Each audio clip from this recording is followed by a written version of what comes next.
Hey, how's it going guys? This is Dean, and this is my review of Nokia 6. Sorry, the wrong one. The price started at 1699 RMB, that's approximately $250. So it's a budget phone. Still, I know it's been exciting for many people. Back then I was a Nokia fan myself. I had Nokia N81, E72, and Lumia 730, which I didn't like and returned shortly after.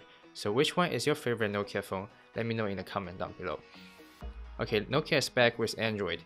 Now, it's not their first Android attempt. There was Nokia X, but the system was too much modified, which was literally painful to use. But this time, it's running Android 7.0. More specifically, it's based on Snapdragon Mark 14. I don't know about you guys, but I tend to like the stock Android over those iOS wannabe ROMs on Chinese phones. By the way, there's no way to install Google services at this point, but it will be soon. Okay, before we start, let's go through some background information. So the brand Nokia was sold to this Finnish company HMD along with some patents, and it's manufactured and shipped by a Chinese company called FIH Mobile, also known as Foxconn. And they also make phones for Xiaomi and Huawei, so what's really Nokia about this phone is just the brand. It's a similar situation as BlackBerry and TCL, also the early OnePlus phones. We'll get to that in the future. But as average consumers, let's focus on the product itself. So my first impression of this phone was, wow, this is bigger than I thought. And the second impression was, yeah, I like the way it looks. So the width of Nokia 6 is 75.8mm. That's pretty big among the other 5.5-inch phones nowadays. And that's because there's a thick layer of rubber around the screen, which gives a really good protection when you drop it. We'll get to that later. So the aesthetic of the phone is kind of conservative. It has a symmetrical brick design. The front is covered by Gorilla Glass 3 with 2.5D edges, and then you have the aluminum unibody covering matte black finish, which tend to attract fingerprints a lot. Speaking of which, the fingerprint reader is the indentation on the glass panel.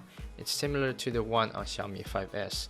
The unlock speed is not that fast, but you wouldn't notice as long as you don't put it next to the fast ones. Going around the sides, on the left side, there's a SIM card tray. On the right side, you have a power button and volume rockers. On top, there's nothing but a headphone jack, and on the bottom, you have a microphone, a micro USB charging port instead of USB Type-C. Now that's a bummer, and a speaker.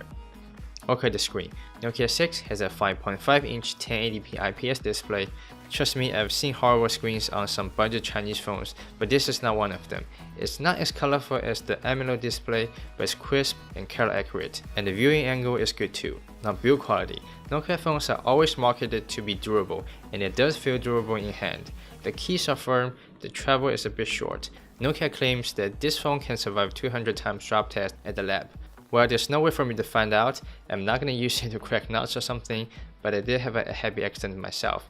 So I was filming the phone and there was a strong wind. The phone fell out from 1 meter high on a solid rock. So at that moment I was like, oh great, now I have to buy a new one. But not only it survived, it only has a few marks on the corner and a tiny scratch on the screen. So thumbs up to Nokia for remaining the standard. Well, now it's the time to stress the elephant in the room. Nokia 6 is powered by Snapdragon 430.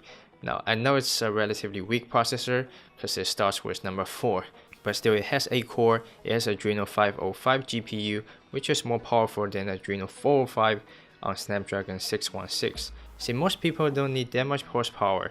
I have a Galaxy S7 as my daily driver, and I only have one game installed. So it's more about other things like battery life, a camera, and audio. So let's get to that. So the battery capacity of Nokia 6 is 3000 mAh. It's a little small and it doesn't have rapid charge, but the benefit of having a weak processor is that it costs less power, so this phone can easily get you throughout the day. And let me know if you want me to do the battery test. Now, audio. Nokia 6 has one front-facing speaker next to the Nokia logo and one at the bottom. That's not ideal, but it's enhanced by Dolby Atmos technology, so the sound quality is pretty amazing. I would say it's far better than the S7 I have.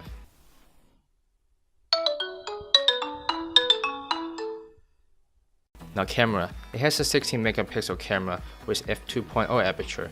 I like the pictures I took in daylight. It has nice color reproduction. It's not too saturated as the camera on S7 tends to be, but it has a smaller sensor. That means it's gonna suck in low light scenarios. The more detailed camera review will come later. Okay, closing thoughts. Nokia 6 has solid build quality, respectfully good audio, and nearly stock Android experience. However, it has a relatively weak processor, a small battery, and it's only available in China, so it only supports the 4G frequency in China. But the good news is there will be more powerful models, and eventually they will sell their products across the globe. So that was it for today. I hope you enjoyed the video. We'll catch up in the next one.